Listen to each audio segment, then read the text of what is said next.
Sa ngalan ng Ama at ng Anak at ng Espiritu Santo. Panginoon, isugo mo ang iyong espiritu at pagpanibaguhin mo ang muka ng aming mundo. Ang mabuting balita sa araw na ito ay mula kay San Juan, Kapitulo 15, versikulo 1 hanggang 8. Ang ebanghelyong ito ay paanyaya ni Jesus na tayo ay manatili sa Kanya upang ang ating mga buhay ay magkaroon ng bunga. Kaya nga, inilarawan niya ang ugnayan natin sa Diyos at sa Kanya sa pamamagitan ng puno ng ubas, ng mga sanga nito at ang mga bunga. Sinabi ni Jesus, "Ako ang tunay na puno ng ubas at ang aking Ama ang tagapag-alaga." Inaalis niya ang bawat sangang hindi nagbubunga at Kanya namang pinuputulan at nililinis ang bawat sangang nagbubunga upang magbunga pa ng lalong sagana.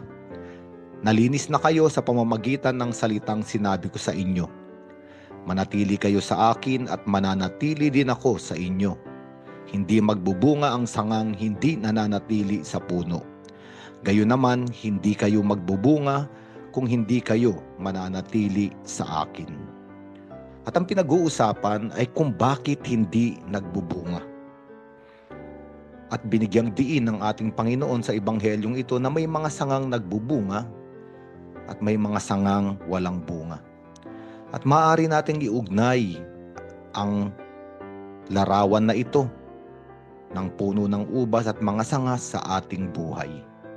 Sapagkat ang ating buhay ay marami ring iba't ibang sanga. At ngayon tayo ay inaanyayahan ng mabuting balita na pagnilayan. Ano ba ang mga sanga ng ating buhay na wala namang bunga?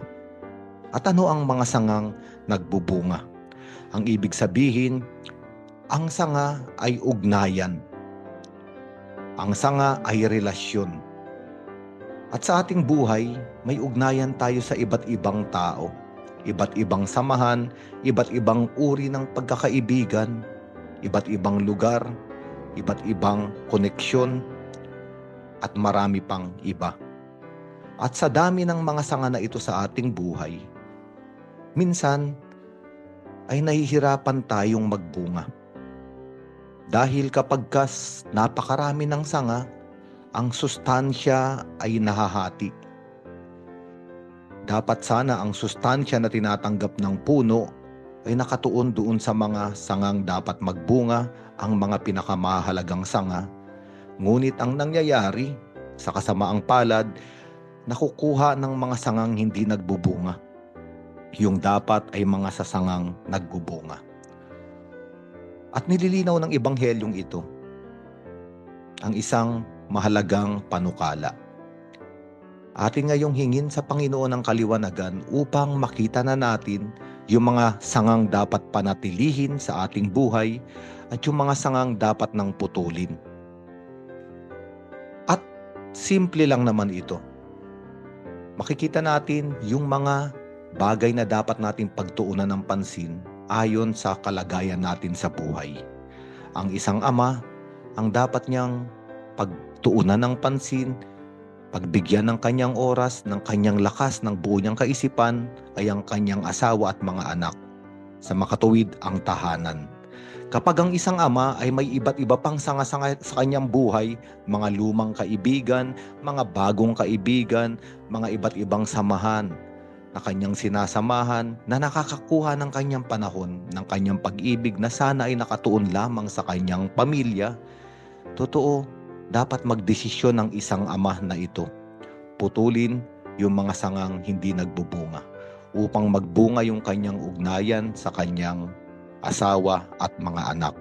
Isa lamang itong halimbawa. Ngunit kung ating itong titignan sa ating relasyon sa ating Panginoon, tinatanong tayo ng mabuting balita ngayon.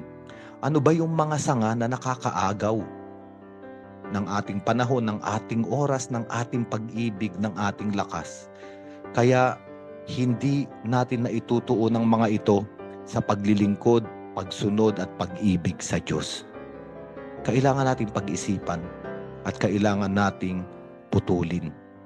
At sabi ni Jesus, yung mga nagbubunga namang sanga, minsan ay kailangan ding linisan o pungusan upang lalo pa itong magbunga. At ito ay masakit kapag pinutulan mo ng dahon o ng maliliit na sanga ang isang malaking sanga, ito ay nagdudugo at nakikita natin yung dagta ng mga halaman. Ngunit yun ay nakakatulong sa paglago. At minsan kailangan tayong ituwid ng Diyos. Lalo pa nga't alam niyang tayo ay nagbubunga, para lalo pa tayong magbunga, kailangan natin ng isang pagtutuwid mula sa Panginoon. At paano ba tayo itinutuwid ng Panginoon? At sinabi rin ito ni Jesus sa mabuting balita. Sinabi niya, nalinis na kayo sa pamamagitan ng mga salitang sinabi ko sa inyo. Upang manatili ang ating bunga at patuloy pang lumago, kailangan nating palagi ang pakinggan ang salita ng ating Panginoon.